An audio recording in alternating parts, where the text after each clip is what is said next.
Good day, gentlemen and ladies. Today's video will be about the total winterization of my car, the inside and the outside, and the tips that you never ever see before on the web. That's what I do to keep my inside of my car clean, and especially with those preventing the salt accumulation over the long winter months. All right, as you can see, my dog is outside. Today we're the 5th of November 2022. It's currently 17 degrees Celsius outside, so that's, I think it's 65 or 68 Fahrenheit. It's 20 degrees Celsius, so maybe 65 Fahrenheit. It's a very nice warm water. It will last another 2 days, and then things will go down towards the freezing mark. This incoming week is the 11th of November. For you good folks in USA, it's your Armistice Day. For us, it's the Remembrance Day. So please support your veterans, and for those who die for our freedom. And it's very important.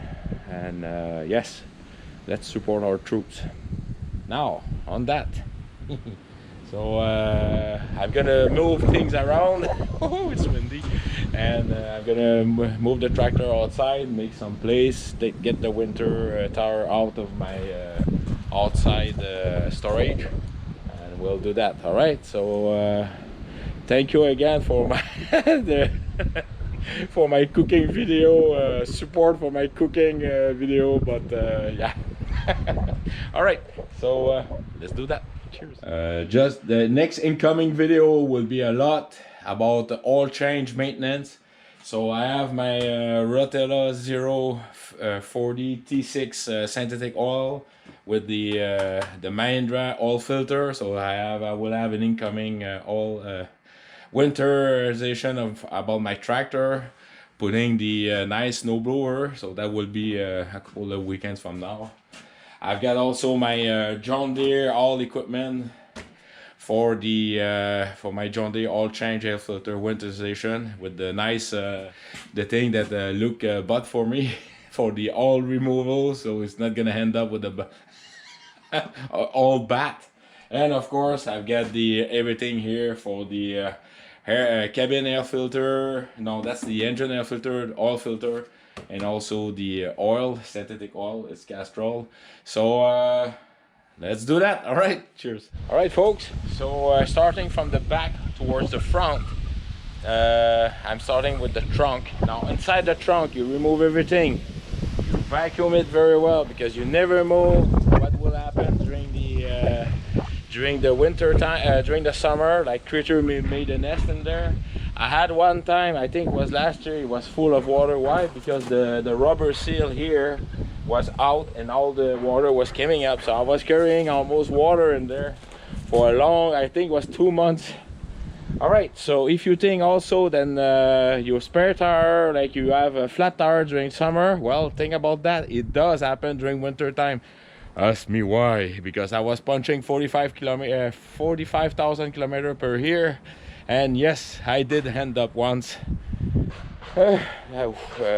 many years ago changing in the middle of the winter using my my spare tire. So check the tire pressure. Also, since you're at it, all right, do check, make sure you have plenty of windshield fluid, washer fluid. Also do first aid. That's the kit. Right in there, your first aid kit checkup. Make sure everything is chickadee-boo in there, dry. Everything is very well. Also, there's the blue valise there. That's my all my tools in there. I've got a portable compressor. I've got tools. I've got also things for a mass casualty accident. I've got also ropes. I've got booster cable in there. I've got many rags. I've got a pair of working gloves. I've got flashlight in there, so do make sure your lights, emergency lights, are working. I also have my nice East Wing axe persuader. That axe can be used also for opening electric door in case of emergency or broken glasses, and it could be a persuader too. That I did that once for a bad guy in Montreal. He didn't even step out of the vehicle, trust me. I've got emergency cone, I've got the emergency axe in there, in that little bag. This is my kitchen, my groceries bag, all right? And of course the winter, for cleaning the windows again, ice and snow, all right? Once that is accomplished for the back, what I do also, I don't need to do it anymore because it's so full of oil. Yes, I oil everything. I even removed the wings there. It's very easy, and I showed everything of oil, patch some. I had some rubber lost in there, and also make sure that the drain plug work. That's what happened to me, is because I put so much grease and the drain plug was covered. So that was a good lesson for me. Grease is good, oil too, but some critical area you may want to make sure the water fluid goes away. So now it's full freely, but I fixed the problem I had there. All right. So that's what is for the trunk. Okay, so keep it. I also grease the jack. I put a nice coat of oil, check it, everything is working good. All your tools to remove the nuts from the wings, the nuts, the bolt, or whatever the setup you have for holding your spare tire, your tires on your car. All right. So, oh, in the back also, completely in the bottom, I have a spare wiper and also a parapluie. Like what? I forget the word of parapluie is. Oh well, umbrella, all right, rain umbrella, all right. So please, now we're gonna go in the habitat. Stick around, cheers. All right, folks, I know you've been asking. All right, so right away, what I've got in that kit, like I told you, I've got my emergency flashlight. All right, I've got my working gloves. I've got the tow cable. All right, I've got the emergency. And even a striker, emergency striker matches. I've got the ropes, just in case. I've got my mass casualty bleeding, just in case. This is my portable compressor in there. I work on 12 volt. I've got my why the matches, because I had my 4 lights candle in there, so it keep my car warm. All right. I've got another type of ropes too. I've got, like I told you, many rags. I've got my, when you work, especially a flat tire on the highway, I've got my orange vest to get seen. Right. I've got also my desiccant pad that Joe kindly gave me. So to reactivate them, I just had to, well, it's during the summer they dry up, but once a while I remove them. I put it inside the garage, or I put it during the winter. It's great too, because you can put it beside the wood stove. It dries pretty much good. I've got my emergency triangle markers. That's all done. I've got also my German entrenching tool. All right, very good. I got a pick. That's the pick here. It's for breaking the ice. This is the shovel in case of if I'm like in the ditch for the snow removal, stuff like that. Like I say, a lot of rags. I've got my boosting cable set. Just put that there. I've got also, yes, this is a portable foldable traction aid. It's basically you put that under your tires and they help you to get out of the ditch or in bad situation. I've got a roll of steel cable. You never know, sometimes your muffler may come loose, and that will come pretty handy. I have my pliers to twist them also. And that's it for my emergency kit. All right, so I never ever use it except for the flat tire on my car, but let's say I had very old trucks, like more than 30 years old, and sometimes I had to intervene when they had a car accident, and that sadly I had to do it a couple of times, let's say, on various situations, right? All right, so that was my this is what my emergency kit contained. Don't forget about the cone. I have 4 cones also. Yes, sometimes these for the marker work very well, but on windy days that thing take off really easy. Those cones, at least, you just put it on the side or leave it like that. It will be more stable. That's why I have it in my car. All right, that's enough. All right, forget to mention to you that I have a couple of 100 yards of webbing. So this is 2,500 webbing that I made myself with my special sewing machine. So that was not in the bag, but I forget to mention to you. All right, cheers. All right, so this is silicone waterproofing. Where I'm gonna use that, I'm gonna use that to put all around my rubber of my door seals, also my carpet inside my car. I'll talk to you later about it. Why do I do that? Is to prevent when we'll have freezing rain, freezing rain anyway, so the door are not stuck because of the dry rubber seal will of and when it's been wet by the rain and then freeze, it stick towards the steel, so we ain't gonna open it. With that, with the silicone, it stay there permanently, so the water doesn't touch the rubber basically. So always you can buy it in spray can, but me, I use it extensively, so I buy a big can of it. You can find that like I say, Canadian Tire or any place where you can have camping gear, and make sure it's for rubber also. So what I do, I just paintbrush them all around like so. Just make sure that I have and I always use the same paintbrush.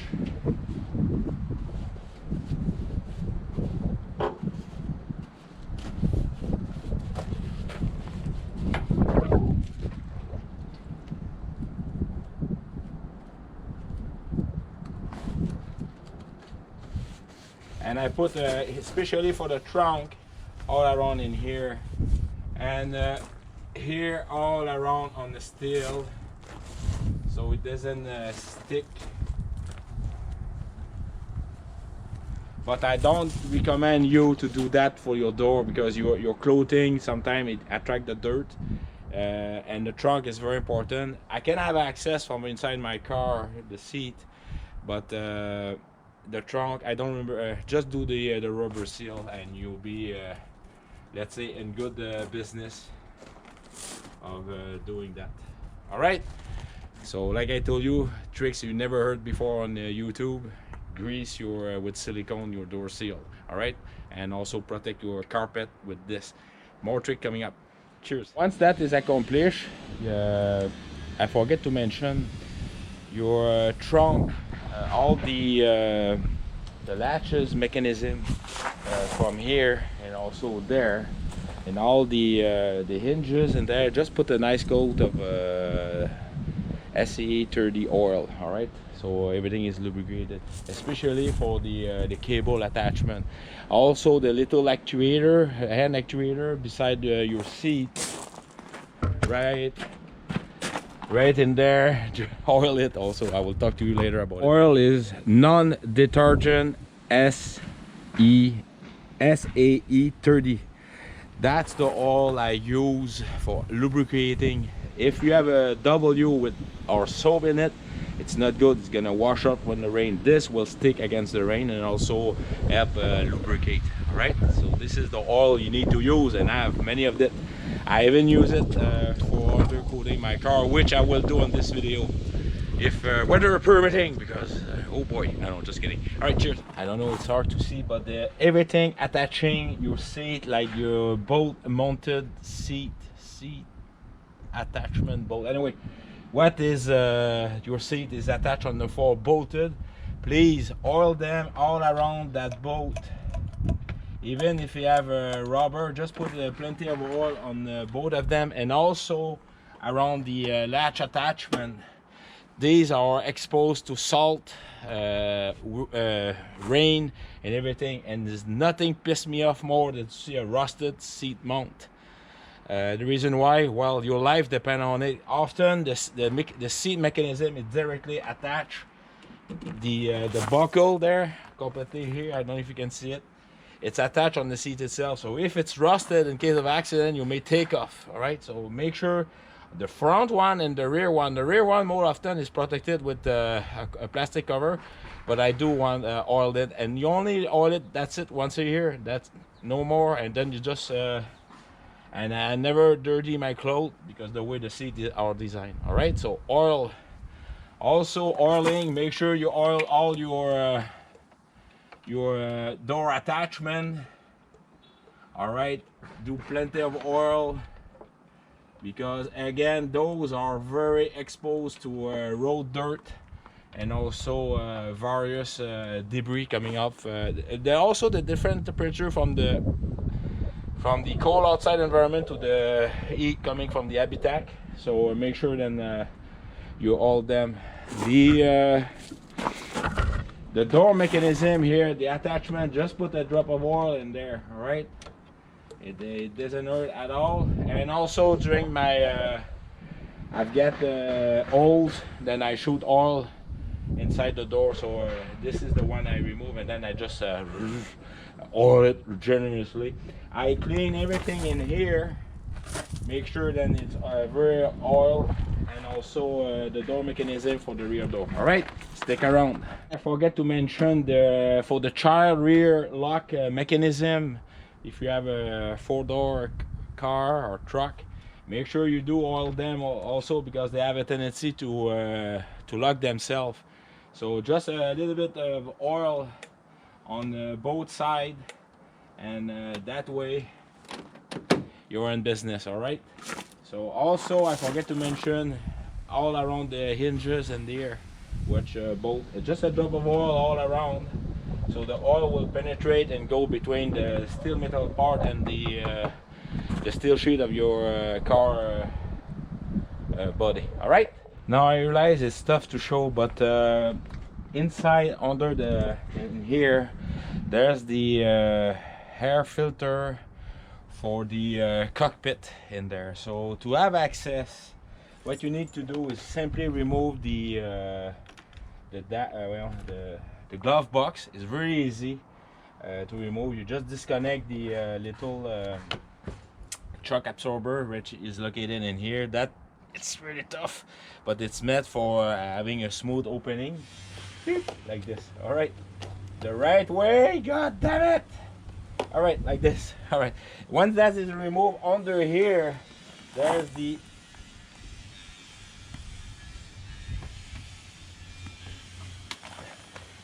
is the little door, so you just have to push that little thing here,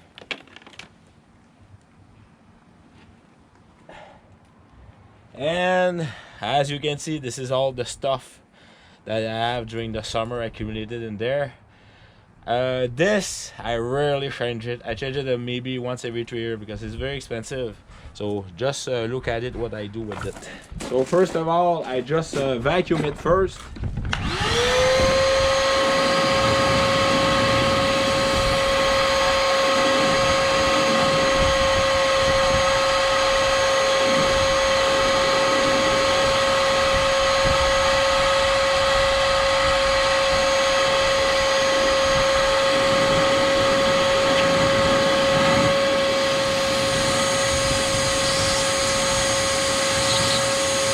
What I do is I go each one by one, like so. As you can see, put my thumb and then I just go like this, one by one.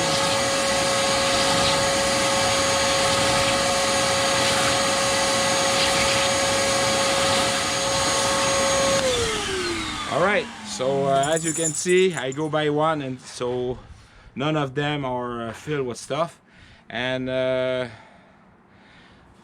depends on what type of area you're doing, but I do that every 6 months. So you just see the last 6 months of dirt that I had with a good vacuum. Now don't forget to vacuum also where the filter is located. Once that is accomplished, what I do is what I'm going to do, I used to done it, but I don't know what the last time I didn't do it, is I put a nice this is a bounce for your dryer, your house dryer, and I just put a nice I just open it like so. I don't remember if I did a video. The reason why I'm doing that is so much easier to remove, but it will get clogged up faster. So just make sure then yeah, I think I done it last year and I was quite busy this spring, so yeah. And also it left a nice fresh, and I will also keep the graders little you know what I mean, rats, not the rats, but you could have rats, but I don't wish, out of that habitat, because the little mouses like to do their nest in there. It's warm, it's fresh, and it's everything. With that they will have problem with respiratory problem, which I like. And all right, so I'm gonna finish to clean the inside of that compartment where the air filter goes. Stick around. Cheers. The reason mainly why you always start by cleaning your car, doing the maintenance for your rear trunk and the front cockpit, is because you're clean. Usually you start in the morning, you're clean, because at the end of the day, after touching the tire, cleaning, or underproofing with oil, you're gonna be dirty. So start by the clean part and finish by the dirty part. All right, so once you like I told you, I already vacuum it, but the last protection you want to do,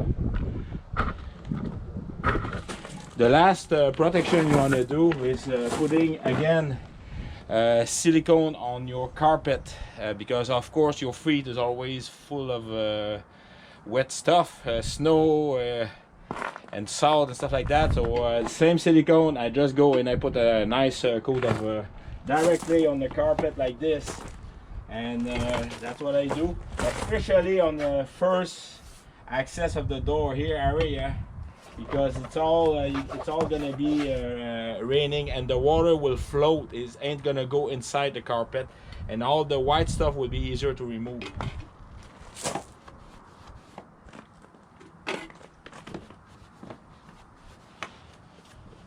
And be generous, all right?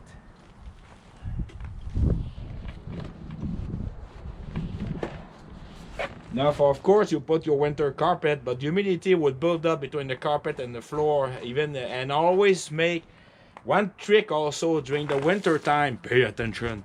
Always run your defrosting system, your fan, with the heat on the floor, and also for the window. Always continuous aeration, so that way your inside of your window will never fog up because of the buildup of the ice on your floor. So always make circulating air. Play with your temperature control, having hot, warm, or a little bit cooler on the cooler side. So always have a good circulation inside your car. Can you tell I drink coffee this morning with maple syrup? All right, so I'm gonna finish doing that. All right, cheers. Just a side note, don't put that. I don't recommend to put that on your seat, because a lot of seats have airbags, like I have a side airbag all around the window and stuff like that. Use oh, there's a good practice for fire drill this morning. Use 3M protection. You can buy that and spray and put it on your seat. All right, cheers. With silicone, you will have a nice, always clean floor, especially when it's black. One trick I may recommend to you when I was cleaning cars, when it's very, very bad, there's you can paint over it also. It's a great trick. I didn't do that on this car, but I did it on the other car that I used to have. Like I always bought my car secondhand, so sometimes I had bad spill or something like this, so I cleaned it very well, use various type of soap, and if it didn't work, well, and everything was good. One thing I forget to mention to you, always lubricating your door hinges in there. Put oil, because that thing is nothing worse when it's bone frozen. You cannot fill up your car, and when the light is already on, so yes, oil your fuel door. It's very important. All right, that's the door here. Of course, inside my door I already have a lot of stuff. I have got working glove, I've got emergency LED light, I've got also on the other side working glove, I've got umbrellas. In the back, that's why I put my emergency winter socks. I've got on both sides. I've got even a broom on the other side. when I carry my dog, so I can broom all the hair away when I'm mid-transit. So yes, stuff in there. I rarely eat inside my car. I rather stop, take a walk, eat something, drink. I drink a lot though inside my car. I've got often Gatorade, stuff like that. Good energy drink, not caffeine related. You need to hydrate yourself, not going bone dry with too much caffeine. All right, so I've got also a pair of firefighter emergency gloves right beside the hand jack, in case of a fire, so you can retrieve the person. And yes, all right, more tips that I like to share to you is this is my summer carpet and this is my winter carpet. I always have them all the time. Why? My summer carpet, and it's breathable. There's a rubber in the back, but there's a lot of sticks sticking out, so air are circulating under the summer and also on the top, and act like a sponge, but it will dry out. And this is totally rubber, so having the summer carpet on the top of your floor and having the rubber right above it, it will create an insulation also, so the floor will be warmer quicker, and also it will there's a kind of a breathing occurring between the winter carpet. One thing I forget to mention to you is I also put silicone on my summer carpet, so the rubber is helping. Doesn't need to put anything on the rubber except just to clean it once in a while. All right, so I'm gonna do that. And all right, so this is one more tip. So I'm gonna do those floors. Stick around. Cheers. The carpet have been waterproof by silicone. Right away I put it inside my car.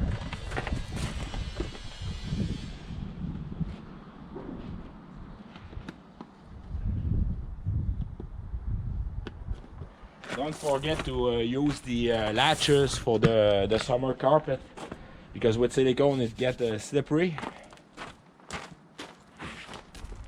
And then oh, you can put the Armor All if you like, but I rather wash them once a while. Right, so then you could put it right above it like so. So there's a thick insulation, air circulating from the floor fan.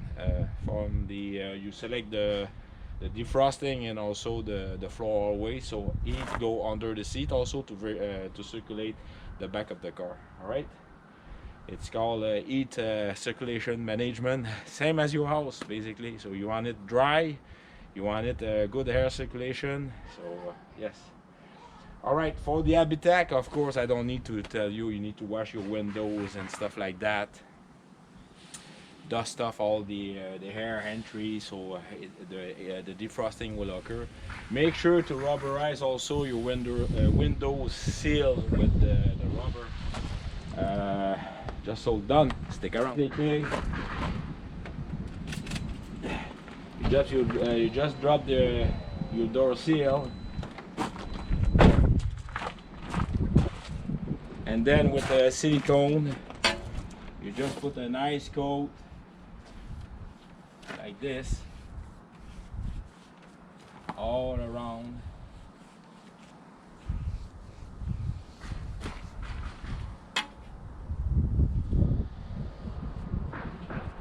What is a nice thing about using a brush is the brush itself can go right between the so the windows will be better lubricated. So in case of winter time, so the windows will not stick to the rubber seals of the windows. All right.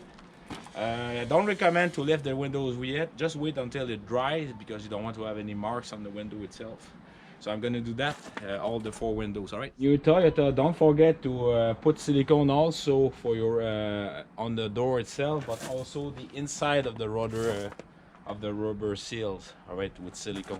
All right, so it's very important. So the inside rubber are less exposed to environment, but they're very by doing silicone they're soft and they will not dry out. My car is a 2000 I put 1993, 2013. All right, I wash.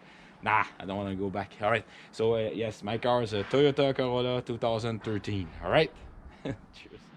Now I don't want to be showing off, but look at the door, at the dogs. They're outside, and holy smoke! Sure, the humidity is increasing, but has the temperature also. Like I'm, I'm warm. I'm having. All right, and that will be the warmest tire change of my life. Winter tire change of my life. Like, come on. Well, I got to do it. So yeah, Wednesday they calling for almost freezing temperature. So I'm gonna get the winter tire pile off and stick around. All right, folks. So for the next section, that's where I'm going to attack the oil change, the filter oil change, the winter tire rotation, and at the end I'm gonna undercoat my car.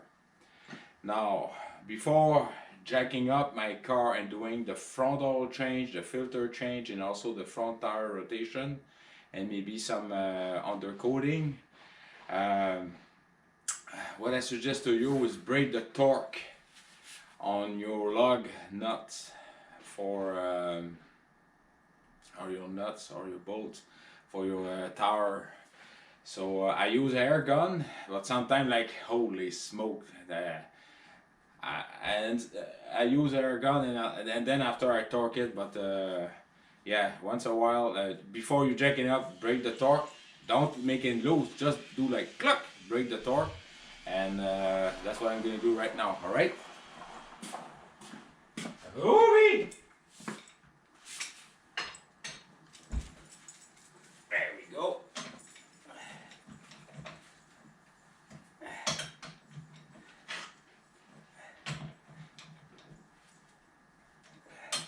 Now for your back saving, when you break the torque, always push, so you're gonna lift. If you are pulling, you're putting all that weight on your back. So just put it like this and just hold it like that, and then boop, here we go. Everything is done, all right? So like I just said to you, is having the break the torque on the wheel nuts or whatever is holding your wheel. It's so much easier. I used to do the same thing when I was working on the CF18 for the engine. We had two bolts. The front part of the engine was held by two. It's like a C clamp with even we put spacer with made of I don't remember the radioactive clamps, but it was good for vibration. But we used to break the torque, and we had nothing holding the engine but just break it. It was so much easier when we had the engine stand under it, right? So yes, the F18 engine is held by three places. Two front bolts, it's like a C clamp, and one like a figure eight shape. We call it the dog bone. It with like a pin, a locking pin. All right, so on the top. All right, so let's start the jacking up and do the oil change, and you're gonna see that. Cheers. By the way, when you jack the front part of the car, don't forget to apply the handbrake stiffly. All right.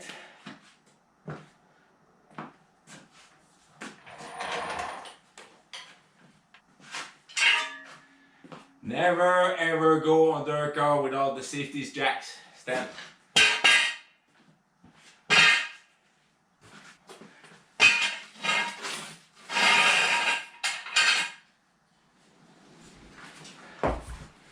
Alright, so once the safety jack are installed, release a little bit of pressure on the front jack and test if your candle are working, your safety jack stand. Once that is accomplished, you can move a little bit the jack stand on the side, still connected, and lock it close. So just in case, because you need some space when you do the oil change. Now for the oil change for my car, don't forget for the Toyota Corolla 2013, buy the special oil filter cap housing removal. It's worth it. I made a video about it. That must have been more than a year ago when I broke the housing It's quite expensive, the housing. I don't remember the price. I think it's $80, something like that. It's made of kind of plastic, so it was easy to break by having that proper tool. But at the Toyota dealer, it's outstanding. Yes, they have it on Amazon, but like I told you on that video, which is quite popular, as it's nothing work. Nothing is best than the proper tool, because the gap adjustment are made for exactly the same. It's not a Chinese copy basically. And yes, I try to not buying Chinese for what they've done in for the two Michael in Canada. Like I make their okay, let's not go on there. All right, everything Soviet related, communist related. Well, oh boy, I'm not quite popular. All right, so yes, buy the proper tool. So now I'm gonna dump the oil, remove the oil filter, and I'm gonna have the link video on how I did that. It's very nice. And during the lunchtime, I'm gonna let it drip. Don't forget, when everything is dripped, start the engine for 2-3 seconds. When everything is removed, you're gonna see a big sludge of black oil coming from the sump oil located in the oil pan. It's you see, it's quite a good amount. It's about half a cup of dirty oil, very dirty, and it's for that engine, that type of engine, it's worth it. On the tractor, doesn't, like, everything is draining. For the John Deere scenting, it depends what type of sound system they have on some engine, but you'll be surprised sometimes. Just a 2-3 second, that's it. Ain't gonna hurt nothing, and a lot of sludge is going out of there. All right, so let's do that.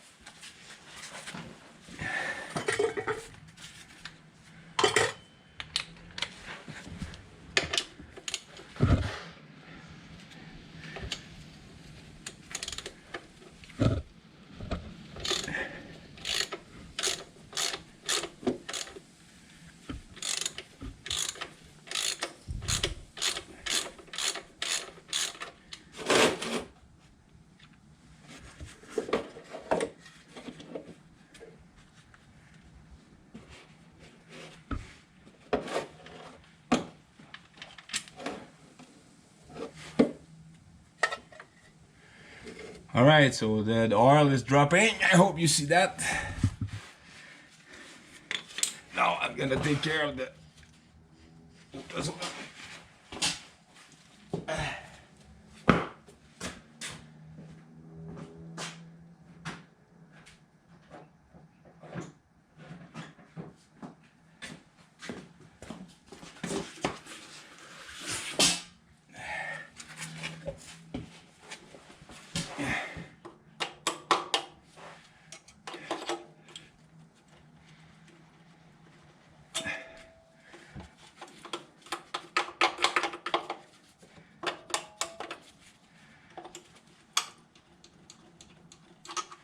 There we go.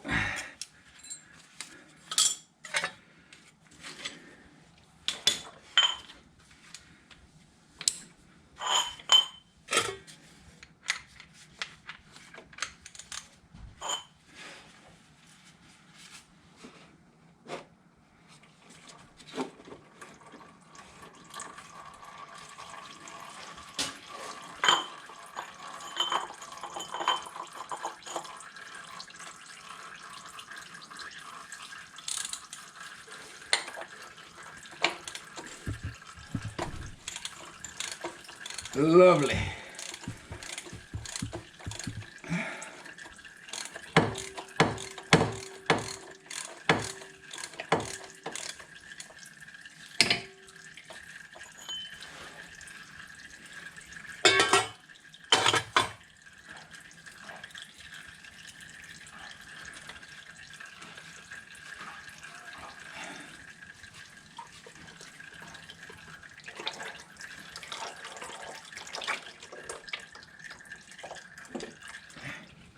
All right, so I'm gonna start the car. Just gonna put the camera aside, and you're going to see that sludge. Just gonna back up my tool. Just gonna try to put it like so.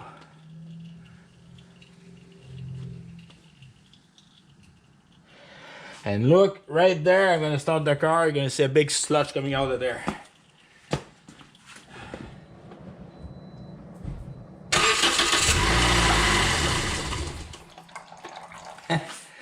I did not see it, but I can see it's all only there, so you saw it in live action. Alright, so I'm gonna let it drip like this. I'm gonna have lunch. And yes, what's the neat thing to do your own oil change is there's no rush. Let all that bad oil flush away from your engine car or truck car or foreign engine basically. And yes, so see you after lunch. Well, for those one who doesn't believe me that it's 20 outside, look at that. It's 20.9 inside the house. Outdoor it's 20.2. It's 12:32. And I have no proof that we are the 5th of November. What I can use to do that. Oh yes, my phone. Just hold on. The 5th of November, 12:30. So you can see my clock also, 12:30. Alright, just trust me, it's so amazing, and sometimes we have sunshine showing through the clouds. So, alright, so let's go back to the to working on the car. Alright, cheers. Alright folks, so after you remove the dirty oil filter, before putting the new one, make sure you do clean very well the container, the cartridge, no, I forget the word, but the plastic holding all inside and out is very important. All right, so I'm going to clean that, and stick around. Now when the inside and the outside are clean, especially all the plastic teeth, you make sure don't forget to remove the O-ring before putting the new one. You also clean the inside of where you screw the oil filter. That is full of dirty oil also in the bottom, especially if you, like me, jacking your car. So there's like a kind of a catch tank in there, catch oil, some oil. So you need to clean where it is screwed. All right, so I'm going to do that. All right, so I clean the inside, everything is clean in there. So you open the box, there's the O-ring right here, brand spanking new. So you just put it on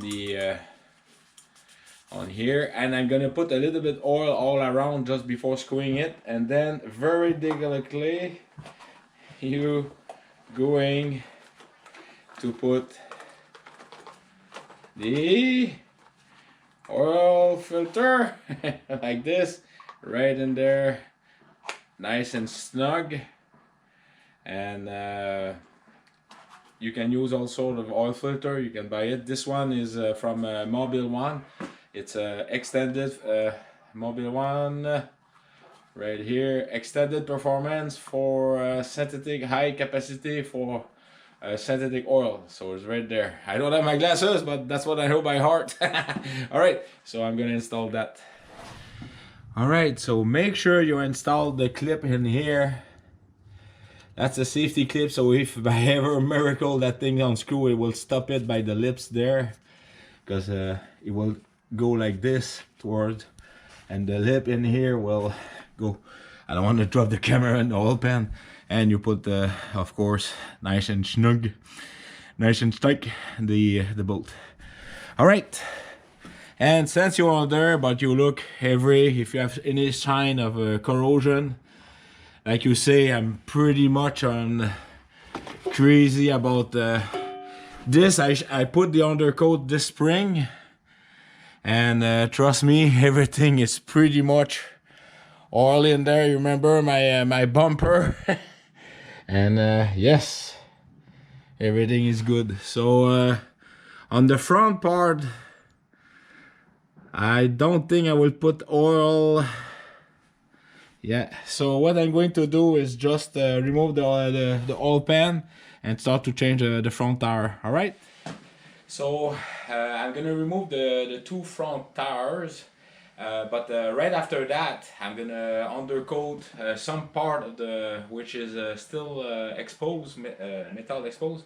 What I do for my undercoating, so the spring undercoating, like I saw on my spring video, I always only use that type of oil that I was showing you.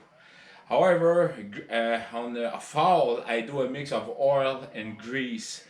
The thing is the oil will keep the grease wet, so it will never dry. So often you see grease corrosion occurring between the grease and the steel. So with oil, a good mix of it, you save it like this. And those front uh, suspension table are very expensive. I've got a friend at work. He changed both of his suspension table. It was, oh my god, I think it was 350 Canadian each, and the job it cost him about 1,400 Canadian dollar to change. So it's very worth it to make sure that they're very well greased inside and outside and often, so that's where you're covered. All right.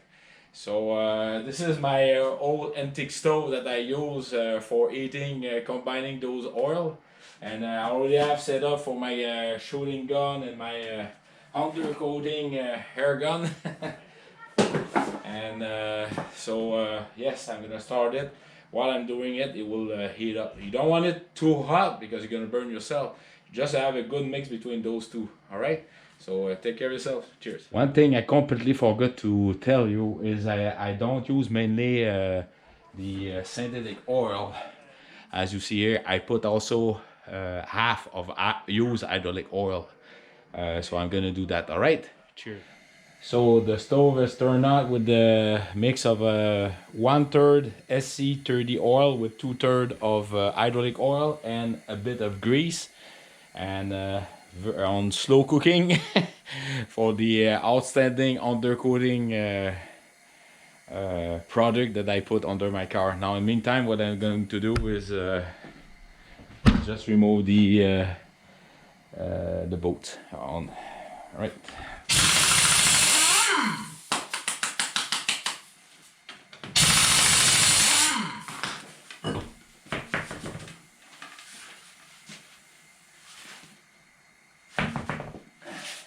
Alright, so right away I put where the tower are going to be. So by inside I have more place to ride up, so it's gonna be on the back, so rear, right. So they're going to be on the rear right as am I driving the car. So if it was to be like the rear, the front will be front right or front left or rear left. All right, so always mark, and I put it on two various places so that way I'm covered. So you will have an even wear of surface. All right, so that's another tip. You may want to put that in your book, and I use these old marker. While I'm at it, I will look the general condition for the brake. Make sure the piston caliper is all pushed in, and yes, take a good inspection of my disc, and yes, remove some rocks that I was carrying, and yeah, everything we'll take a look at that. It's the time to take the time to check everything. All right. Cheers. One thing I forget to mention to you is a good time to clean your disc. Either you can remove the bolt, flip the caliper, and remove the disc, because as you're putting the piston back, the disc become loose. You can remove it. That's what I done this spring. I removed it. I completely grind it all around. I make sure the ventilation hole were not packed from rust. So I use a vibrating rod in there, and also check for the pad, for the brake disc pad. I make sure that all the rubber, the needle were well lubricated. I done that this spring, so it didn't need to be done. I do that once a year at springtime after winter. So right now everything is due. So I just remove a little bit of rust, like I just bang on it, and then I just turn it like this. And also I look at the thickness inside between the holes, so it's pretty thick there, so it's not gonna collide on me. And of course they are on the limit. But I was thinking to change it this fall, but right now I'm quite happy about the thickness, all right, of the disc. And yeah, very good. Everything is pretty.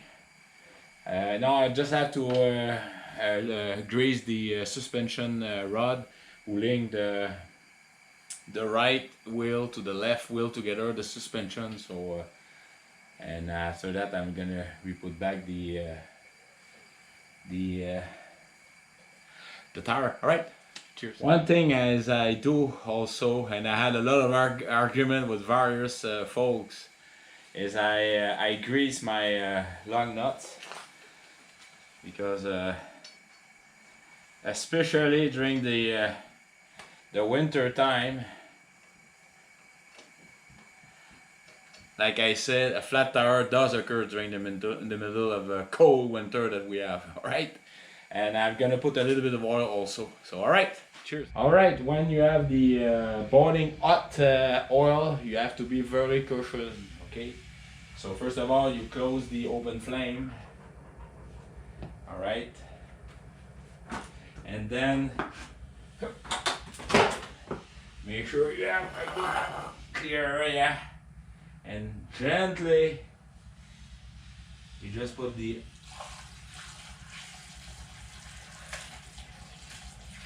in there. You wipe out the excess and just put in like this, all right?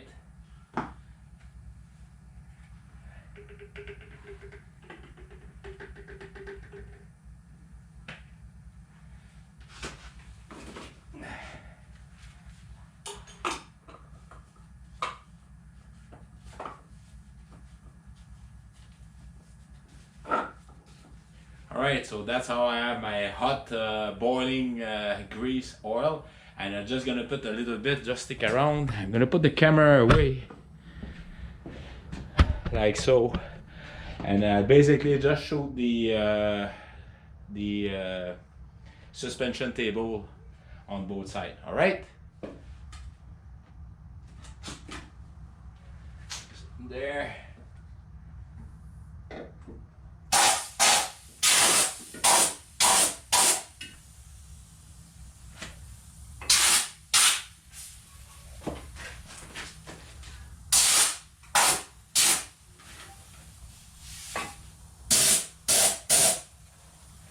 Not more like this, all right? So I'm just gonna go under it. I want to keep the camera away, all right?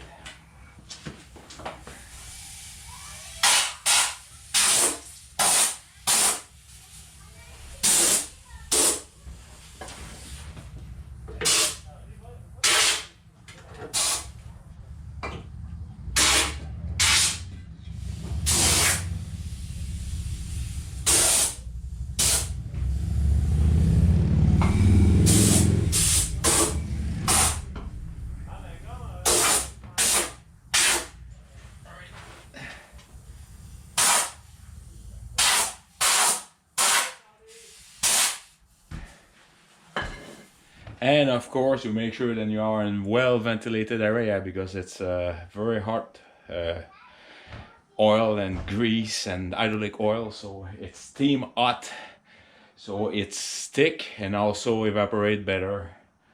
So and then what I do, I just put I will clean my disc brake. So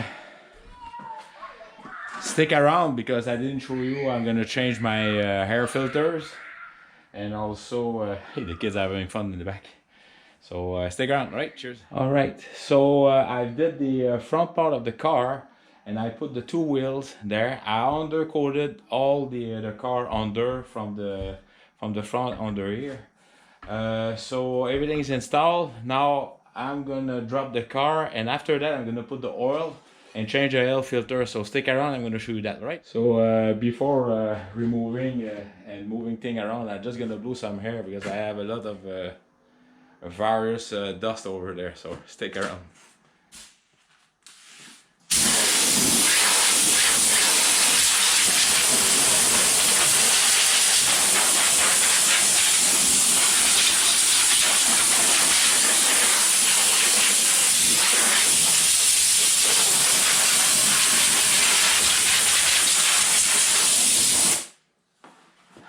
All right, so you're currently looking, just hold on.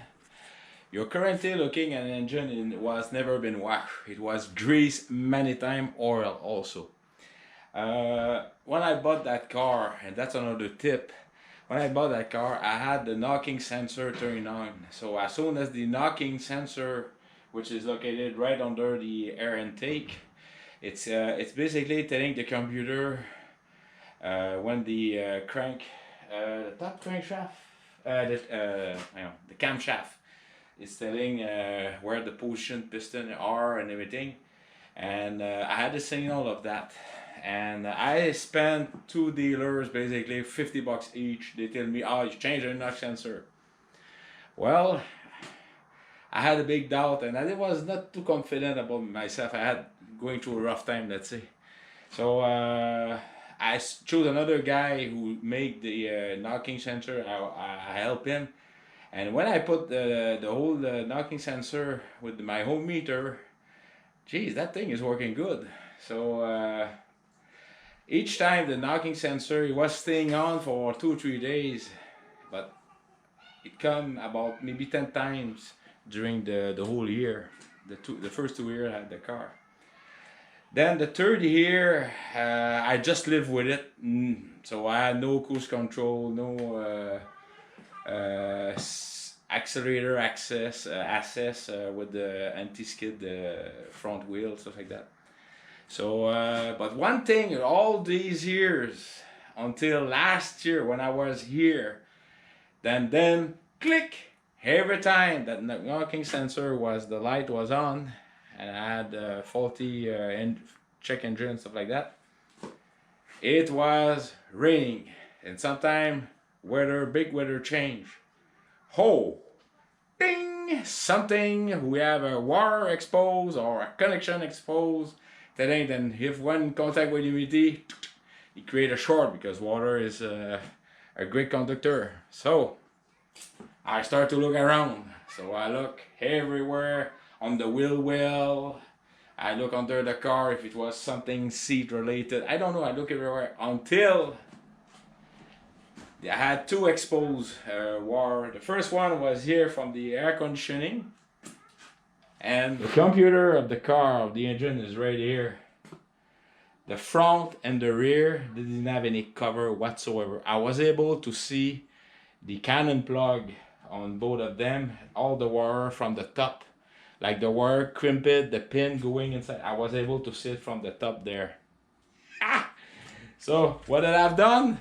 I clean it with contact cleaner. I dry it. And then I use silicone, black silicone, and trust me, I fill it with like you see the big knob and I also fill up that every exposed connection, I fill up in that, and that also here. And I've done that on my Volkswagen Jetta in 1991. It was in 1990. Back then, Volkswagen had very bad connection. So I was cutting them, welding them together, making a big silicone boot, and I did the same for everything. It was a diesel, a turbo diesel, and I did the same. And after 10 years, until I sold it, sadly, that was a big mistake I've done selling that car. Yeah. So since I done that last year, it was last year or the spring? No, it was this spring. Sorry about that, folks. We had a pouring summer, never let off again. And trust me, sometime it was like I had the wiper on 2 speed. So one good trick. All right, so that being said, let's change the air filter, and let's do that. So the air filter is the compartment right there. I've got two blanks, one in the front, one in the back. I just lift it like this, and slowly but surely, I just remove it like this. And I changed the air filter last fall. I didn't change it this spring, and yes, it's clean, all right, because where they take the air is there, but I can tell that I need a new one. All right, once a year doesn't hurt, and it's great for fuel economy. By the way, that car during the summer I'm doing 6.1 liter per 100 kilometer. So I will do the conversion and how much is it in mile, but it's 6.1 all summer, and of course on the highway I'm doing 90 kilometers, and I don't accelerate like crazy. Sometimes I do, but in need. But yeah, 6.1, so I keep my engine tip top shape. It doesn't burn any oil, and I use fully synthetic oil. And yeah, so let's put the new filter. But before putting the new filter, I'm just gonna blow some air in the compartment here.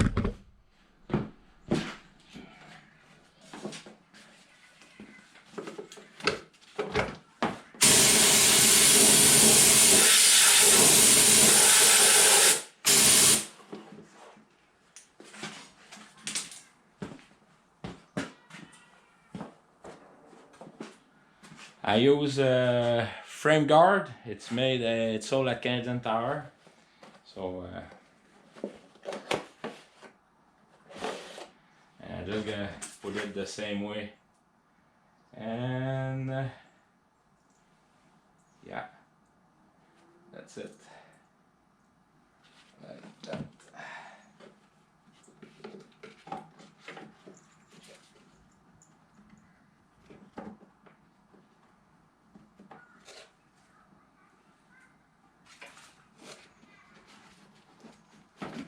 No, it's not like that. Yeah, it is like that. All right.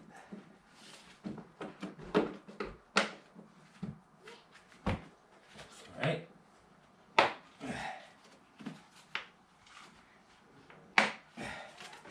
There we go. Not much complicated than that. So I put the bad filter, and then I'm gonna discard it properly. All right. Then I'm gonna take care of the all engine change. So I'm just basically, the first thing I do is I remove the cover here. I put it aside. Then I will clean all around it. Whoop, polite. Then I will clean all around here. So I just remove the cover, blew some air. Look at for the spark plug connection, everything is good.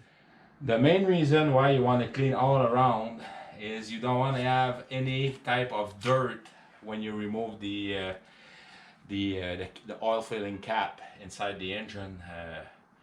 So it's very important to have this area very clean. All right, so that's all done there. And where you're gonna deposit the oh boy.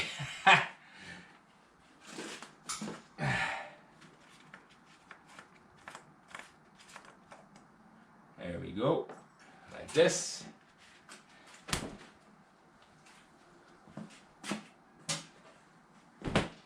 Now I'm going to use a cleaner rag and just swipe off the lip around, like so. Everything is good.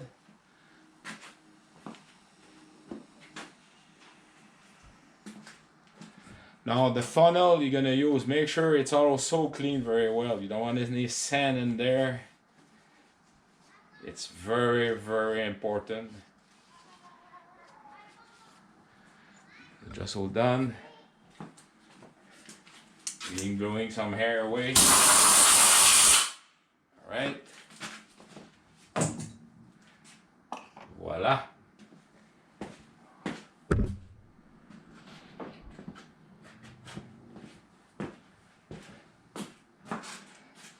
Now in Canada, it's the synthetic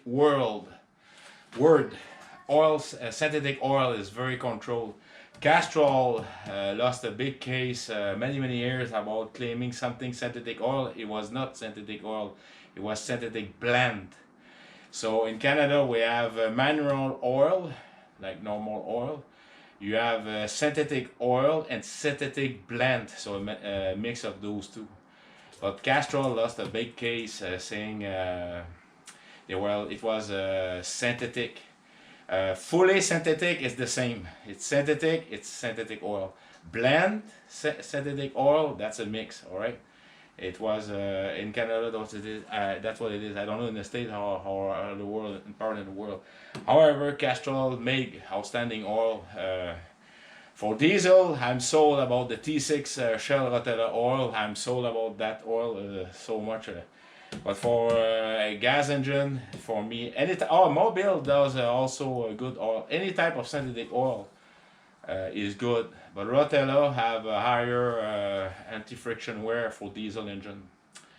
I try to remember the guy who's testing various type of oil, but in the power generator world, like my stepfather was working, they only use Shell Rotella is for the maintenance of the engine. All right, so let's fill up.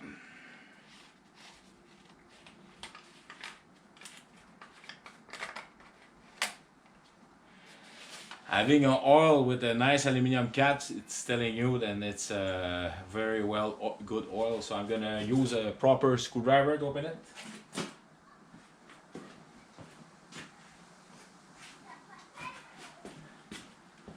And when I say a proper, like I was meaning a clean screwdriver, make sure it's very clean, no dust. Oh dear. There you go, that there. And let's start to fill up the puppy. I forget to mention they asked for a 0W20. And since I'm about to hit, I don't remember how much mileage I've got. I've got 340 oil. So I put a little bit more thicker oil, but the 5W40, that's what I have. All right, it's doing fine in winter time and summer also, because of the various weather temperature we have. One time I did use like the requiring 0W-20. Just like that. Exactly that oil there, what it shows. All right, it's a 0W20, but that's mineral oil, so it's thicker than synthetic. So I can go with thicker synthetic. Basically, it would be the same viscosity because synthetic oil. If you take let's say 10W mineral oil, 10W30, and 10W synthetic, 10W synthetic will have higher viscosity, like so you can go higher in the synthetic to have the same viscosity. It's well known. All right, so let's continue. All right, so what I will do, I'll stop right away there. I'm gonna start the engine, so that will fill up the oil filter in the bottom, and also it will so I will make sure that I have the proper oil level. All right.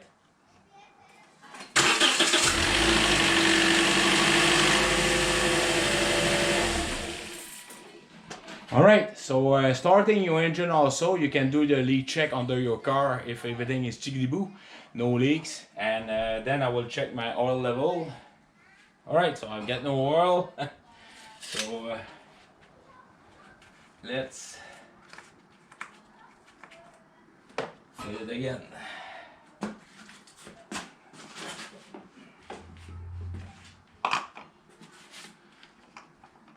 While I'm waiting for the oil to set down on the oil pan, you do a good visual check for the water pump, the alternator, all the connector, the strap. I had the water pump change last fall, and also the bearing for the tensioning. I got the strap change, so I check everything if everything is bone dry.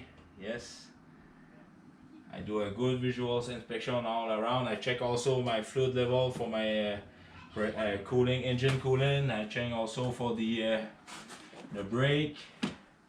The battery, I did a full service this spring, the same that I had when I've done my tractor. All right, and I check everything, no corrosion.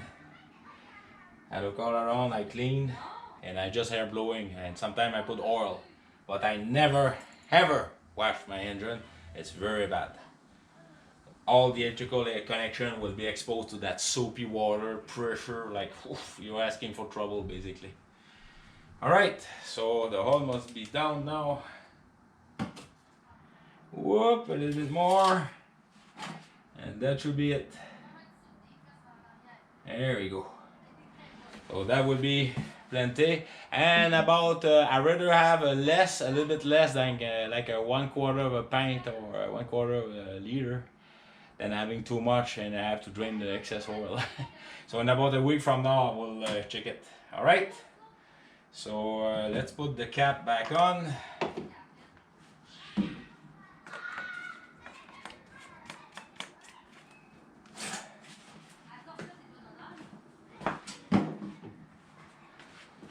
Alright, so cooling is good.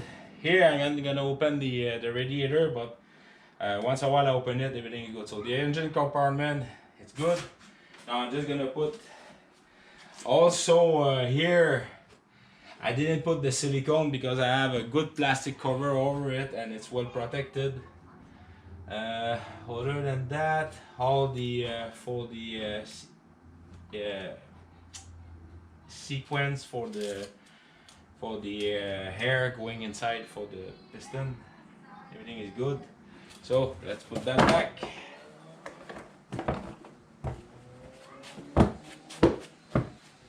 Not that much.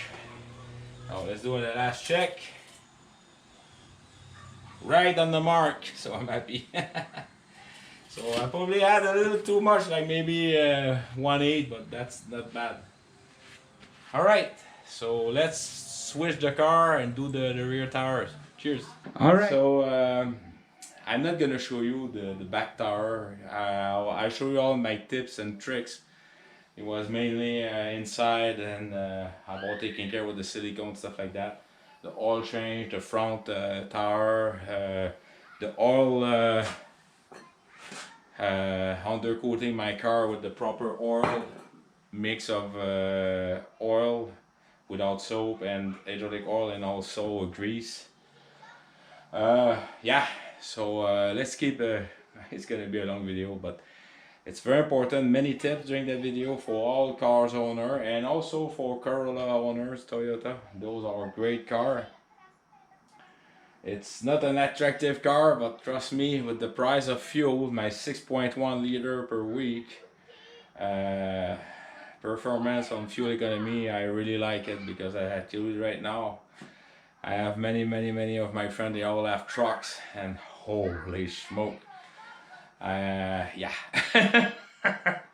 Like for me, it's roughly, it worked out to be not even $40 a week of fuel, and I'm doing 30 less than maybe an hour of car per day commuting.